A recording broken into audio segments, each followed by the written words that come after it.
Hello, welcome to Virgo Philippines. So, dito tayo ngayon sa pick a card natin and the question is kung babalik pa ba siya. Okay? So, we have here set A, set B, set C. Okay? Set A, set B, set C. Ngayon, once that you have pick a card na, you go to the description box and i-click mo yung time frame kung ano yung set na napili mo. Dito sa set A natin, we have here, honesty is essential. Okay, so honesty is essential. Set B, rest and relaxation is essential. Okay? So, medyo tignan nyo maigi yung cards and alamin nyo kung ano yung tingin nyo makakapagbigay sa inyo ng clarification or answers sa tanong nyo. Okay? And we have here, consider your foundation. Okay? So, mamili lang po kayo kung A, B, and C. Okay? Okay, para sa mga pumili ng set A, which is honesty is essential, speak with love and truth. Okay? So, ang nakukuha po nating energy dito is the journey. Ito yung main energy ng person mo or ng connection nyo between the two of you. So, we have here journey. Maaaring, I'm sorry, I'm trying to focus the camera kaya nagwiwiggle yung ating camera. Let's resume. Ayan. I think I have to, medyo liwanagan ng konti ang ating light. Ayan. So, for what I can see here with the journey, medyo magiging matagal. Ito, if you are waiting for this person or yung maaaring yung journey na nakukuha ko dito, can you see the person using the train? And for what I can see here, magiging matagal ito. Ito, kumbaga, but then, magiging all throughout the journey or itong pinagdadaanan mo or pagdadaanan mo, although magiging matagal, marami kang matututunan or maia-adapt or malalaman within yourself, sa sarili mo, okay? And dito sa journey na nangyayari na ito sa buhay mo, sa buhay nyo. Okay? For some of you, possible ang twin flame connection. We have here twin flame. Okay? Yin yang zen balance, union, duality, coupling, complement each other. I feel like this person is someone na medyo mahirap ialis sa sarili mo or sa buhay mo, especially if you have this twin flame connection. Ngayon, we have here signs. Pay attention to the red flags. The signs are cautioning you. There are signs para makapagsabi if this person is your twin flame, such as numbers, okay? Or songs, pwedeng songs, pero actually mas malapit tayo sa numbers. Take note of number 10, 10, 11, 11, and yung mga synchronicity numbers. Yan ang makakapagsabi if this person is your twin flame. Pag madalas ka makakita ng mga ganyang number, 111, 31, 32, 33, whatever, hanggang 9, or hanggang dual numbers, that is a sign for you. Okay? You might be dealing with a twin flame. Pero wag nating expect kasi this is rare. This is a rare connection. Not all people ay may twin flame. Okay, so take note of the signs. Ngayon, kung wala namang signs, ang sinasabi dito, I feel like there's a lot of heartbreak, pain, separation, deception, shocking attack, or itong sabihin na nating biglaan, biglaang sakit dahil sa mga pagyayaring nagbago or mga pagbabago. Okay? For some of you, possible na may isang person na involved dito sa situation with the King of Wands right here. Nakakakuha ako ng energy na someone is in the picture or kumbaga pwedeng may karelasyon pa. either on your side or on the side of your person, na maaaring yun ang nagiging main problem sa sitwasyon ninyo dahil meron pang isang tao dito. And we have here the Wheel and 10 of Wands. For what I can see there, may biglang pagbabagong mangyayari. We have here lightning. So, maaaring kung ano man yung pagbabagong etong pagbabago na ito, pwede siyang mangyari biglaan, and that would cause dito sa pag-live ng situation with the 10 of Wands. This is Aries, Leo, Sag energy. Maaaring magkaroon. I mean, never mind the zodiac signs ha. Never mind the zodiac sign. Maaaring hindi ko mabanggit yung zodiac sign ng person mo. It is just the energy na sinasabi ko dito. And ayun nga, maaaring may mag-live sa sitwasyon, mag-end sa sitwasyon or sa relationship. Okay? And biglaan yon for whoever it is na may karelasyon. Kasi possible na you are just asking kung babalik pa ba itong taong to, pero currently you are in a relationship. Pwede yon. And by the way, this is general love reading. So pwedeng magkapalit-palit ang roles. Pwedeng ikaw to cross-watcher kung cross-watcher ka. Now, I would like to get more cards. What's with the King of Wands?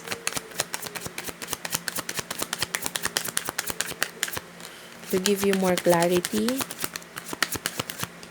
Okay, we have here 5 of Cups.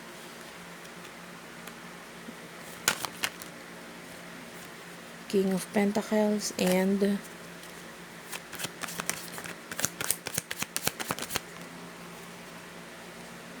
Ten of Wands. Okay, for what I can see here. Okay, we have here 8 of Cups at the bottom of the deck. Okay. So, nakukuha ko po diyang energy. We have here Pisces, Cancer, Pisces, Scorpio energy with the Five of Cups and King of Pentacles, Taurus, Virgo, Capricorn energy, Aries, Leo, Sag with the 3 of Wands. So, nakukuha ko po dyan, actually, because of this connection, because of this relationship, nagkaroon ng panghihinayang yung other person involved, which is kung sino yung naghihintay. I mean, kung hindi man naghihintay, maaaring yung iniwan, kung sino man ito na nag-iisa. Because of this relationship na nangyari, nagkaroon ng painful experience or sakit or expectation na natapon. But with the King of Pentacles, I see a connection here na possible mangyari between the two of you. Okay, if you are waiting for this person, maaaring magkakaroon ng connection even this person is still committed. And possible din po magkaroon ng third-party relationship here or love triangle connection. But, because of this, possible mag-end ang situation because of that. We have here 10 of Wands at the bottom of the 3 of Wands. So, possible na magkaroon ng third-party relationship and that would lead into an ending of a situation. Kumbaga, pwede magkaroon ng relationship between the two of you ulit. Okay? Possible pero not all. Kasi we have here the advice card. Ito yung advice card na lumabas sa'yo. So, this is not for sure. I mean, para lang to sa iba na pwede magkaroon ng third-party relationship dito. Para naman dun sa iba, ang nakukuha ko dito is that just keep on waiting. Okay? Just keep on waiting. Kasi mag-e-end yung relationship nila. Once na yung person na ito, ma-realize niya yung pagbabago ng person na kasama niya. Kung siya yung may karelasyon dito. Or pwedeng ikaw. Pwedeng mag-end yung relationship because there are lots of changes na pwedeng mangyari. And pwedeng magkaroon ng biglaang pangyayari. Okay? And the advice for you is trust. This situation is calling for you to have faith. So, ayun nga. Mai-trust mo lang yung sitwasyon. Medyo magiging matagal talaga. Because the journey is the main energy. Magiging matagal yung journey yung dalawa. Or itong paghihintay mo na ito. But then, we have here release your ex. The time has come to clear your energy and retreat. This is pertaining to those who are in a relationship. I mean, kung sino yung in a relationship dito sa situation na ito. Possible na kailangan, kailangan matapos muna yon. Okay? And you have to wait for it. Kailangan mo lang maghintay. For those of you naman na, actually, the advice also is for you, hindi lang because of the situation na kailangan matapos muna, maghintay ka, maghintay. Alam mo, dahil sa magiging matagal ito, this is also the advice for you. Release your ex or alisin mo muna itong taong to. As in, hindi naman sinabing mawalan ka ng pag-asa. Pero sabihin na nating, alisin mo yung pag-iisip. Okay? Kasi magiging matagal eh. Mahirap naman na taon ka kasi for some of you, I'm seeing 10 years actually. To be exact, 10 years, 8 to 10 years. So, maghihintay ka pa ng ganong katagal. Medyo mahirap. Kasi, in a twin flame connection right here, we have your twin flame, hindi ho yan instant. Especially if you're dealing with a twin flame connection, hindi yan instant. Na right after ilang months, kayo na agad. No, for some of you, pwedeng taon ang abutin. Kaya, kailangan, medyo matyaga ka lang, kumbaga pagtiwalaan mo lang yung sitwasyon, yung connection, at saka yung be positive. Mag-concentrate ka muna sa sarili mo at wag dito sa taong to. With the release your ex, ialis mo muna siya sa isip mo or itry mo ang focus ay ilagay muna sa sarili mo. Okay? Yung mga kakulangan mo, dun ka mag-focus. Yung mga bagay na kailangan iayos mo sa sarili mo. If you need to be pure, kung marami kang mga, mga kailangan kang ayusin sa buhay mo, or sa sarili mo, or sa family mo, whatever it is, dun ka muna mag-concentrate. Retreat. Okay? Kasi we have here the chaser and the runner. Sa twin flame connection, there's this runner and chaser phase. Pag sinabing runner, ikaw yung habol ng habol. And then, yung chaser, ikaw naman yung takbo ng takbo sa relationship. Sa connection ng twin flame connection, it's hard to explain if you're not in a connection with a twin flame. Pero pag shift mo yung energy na ikaw yung runner or ikaw yung tumakbo, nag-concentrate ka sa sarili mo, your person would soon realize, would soon feel the connection na parang tumatakbo ka, then siya naman yung magiging chaser dito sa relationship nyo, dito sa connection ninyo. And allow that to happen. Huwag mong habulin, huwag mong hintayin. Dadating yung time, siya na yung maghahabol sa'yo. Okay? Medyo mahirap dahil marami pa kayo kailangan pagdaanan. For some of you, possible marriage involved dito. But that is a part of the game. That is part of life. And that is part of this twin flame energy right here. Connection nyo. Okay? So, that's it for now. Thank you for watching. I hope naka-resonate kayo. Please do like and subscribe to our channel, Virgo Philippines and Unicorn Princess Tarot. I love you all, guys, and bye-bye. Hello. So, this is for those who pick set B. We have here rest and relaxation is essential. We all have a fundamental need to take a break. So, ito yung pinili mong card. So, this is the reading for you. This will not resonate to everyone, guys, ha? But then, all you have to do is ilagay ang sarili mo. Kunin mo lang yung message kung saan tumutugma sa sitwasyon mo. Okay? And also, kung cross-watcher ka, pwedeng magkapalit-palit yung roles dito. Pwedeng ikaw ito at hindi si Virgo. So, take what resonates. We have here distant horizon. Ito yung main energy ng person mo. For some of you, pwedeng medyo matagal na itong sitwasyon na ito. Okay?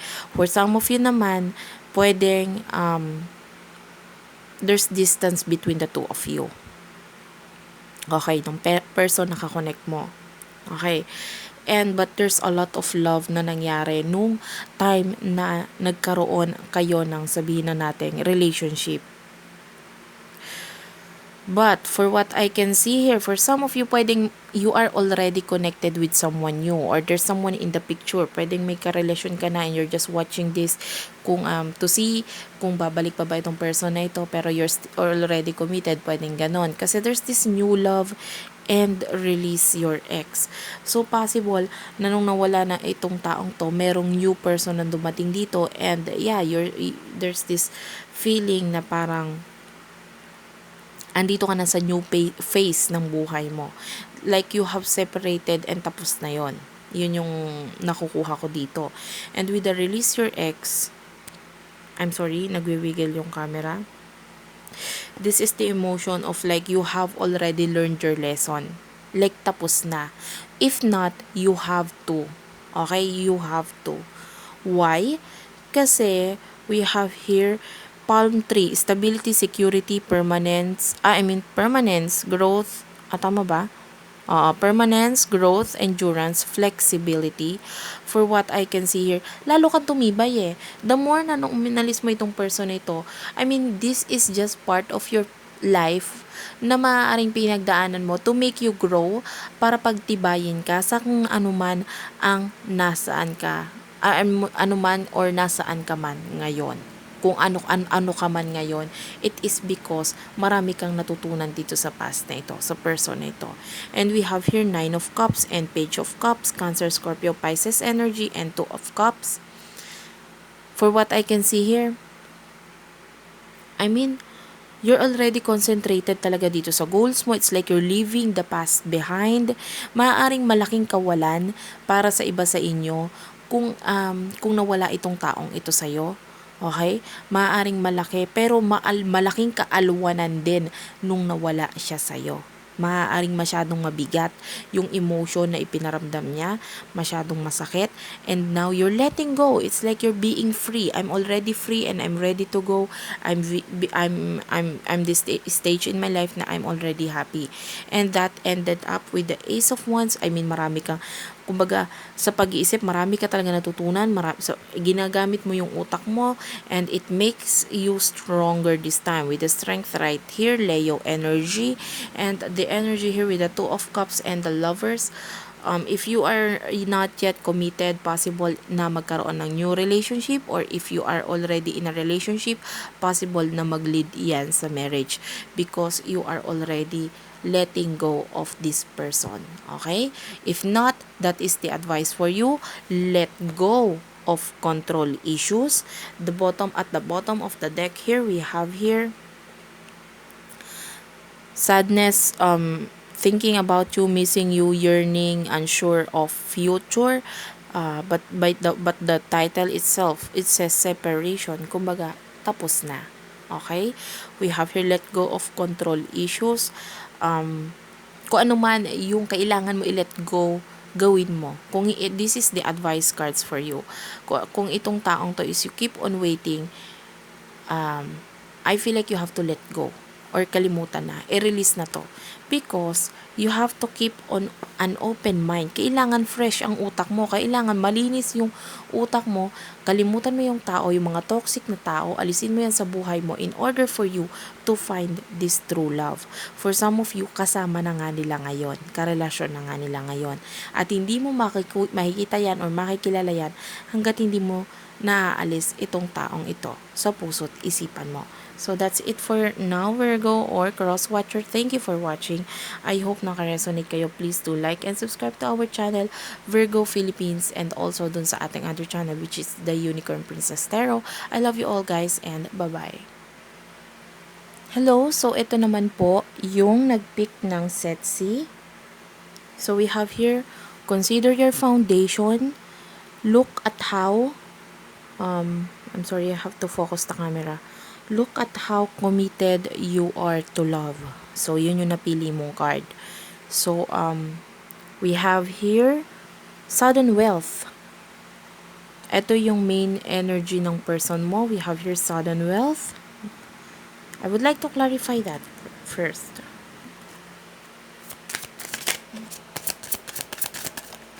Okay. Oh. Clarified by the bad health. Alam mo, ang nakukuha ko dyan, this is actually dun sa question natin na ano tawag dito, kung babalik pa ba siya. That is the main question of the reading. For what I can see here, I would like to be direct to the point, guys. For what I can see here, there are uncertainties. Ibig sabihin, walang kasiguraduhan. Why? First, pwedeng kailangan na ikaw yung gumawa ng action. Pangalawa, maaaring ikaw yung umaalis sa sitwasyon, ikaw yung lumalayo, ikaw yung tumatakbo. So the question is, bakit babalik? Kung ikaw naman yung umalis at the first place. 'Di ba? Because we have here sudden wealth and bad health. Both of this is good and bad cards, 'di ba? Kumbaga, there's uncertainties, walang kasiguraduhan. Hindi mo alam kung babalik, hindi mo alam kung hindi. So ang probably because you are here, you are the one na umaalis dito or possible na kailangan pang pag-usapan yung mga issues dito. Maaaring walang closure na nangyari for some of you, or maaaring may mga bagay na kinokontrol kayo sa isa't isa sa sitwasyon, particularly dito sa kung sino man itong umaalis dito. If this is you, nakukuha ko kasi to sa side mo. But then, this is general love reading. Pwedeng magkapalit-palit ng roles. Take note of that. So, pwedeng ito yung person mo. So, yeah. We have here Knight of Wands and the Moon. I feel like there are signs na nilalayuan mo. May mga pinapakita sa'yo. For some of you, you might be dealing with a soulmate right here. Soul connection, partnership, agreement, soul contract. Kaya lang natakot ka eh. Natakot ka na masaktan. Natakot ka na kumbaga sa emotion mo, nagulat ka na hindi mo alam, na ayaw mo magmahal ng ganun kalaki or kalala, kaya ikaw yung umalis sa sitwasyon, or probably with a contract that right there, hindi pa yung tapos yung kontrata nyo, there are uncertainties. Okay, pwedeng hindi pa tapos yung kontrata nyo. And for what I can see here, there's this talk na kailangan dito with the girl talk. You're trying to move on. Let's say that you have already moved on. Sabihin na natin naka-move on ka. But then, hindi mo pa rin naaayos yung issues. You have to still talk to this person. Kailangan mag-usap pa rin kayo to know more about the two of you, kung magkakaroon pa ba ng connection. Okay? Because there are uncertainties. Okay? Sa ngayon, ikaw ang may hawak kung babalik pa ba itong taong to sa sitwasyon mo, sa kung paano mo i-handle itong sitwasyon na ito. Okay? And we have here the butterfly, relationship evolving to the next phase, healing the inner child, growth. Okay? So, dito mo masasabi, once this talk, itong pag-uusap na ito ay mangyari, possible na makapag-decide ka whether to grow, to grow or evolve itong relationship na ito or ituloy, or you have a choice to move on. Next phase or next na, kung ano man yung susunod na ibibigay sa'yo ng buhay na ito. Or next relationship na ibibigay sa'yo. You have here the decision to make or action to do. This reading is saying you na hindi natin masasabi kung babalik pa itong person mo. Kasi ikaw ang may hawak kung paano mo i-handle ang sitwasyon. Okay? And we have here 10 of Wands, 6 of Swords. This is you leaving the situation, moving on. For some of you, pwedeng mag-end ang situation or hindi na magkakaroon ng pagbabalikan kung, after this talk. We have here at the bottom of the deck, talking. Interested, conversing more, awaited message arrives, text, call, email, hovering. Possible din talaga na ikaw itong umalis sa sitwasyon, maaaring nakikipag-connect yung person mo but you're not reconnecting, ikaw tong umalis, ikaw tong lumayo, and now you have realized a lot of things na kailangan mo pa palang makipag-usap. You need this talk para maklarify kung ano yung mga kailangan mong gawin. You have the right to decide.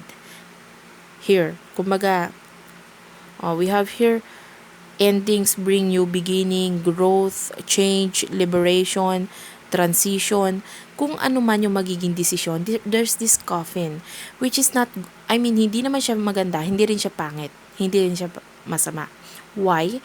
Because although this is coffin, kung ano man yung mamamatay, let's say if you have a relationship with this person before, pwedeng mapapag-usapan nyo yon, maaayos nyo yon, magbabago.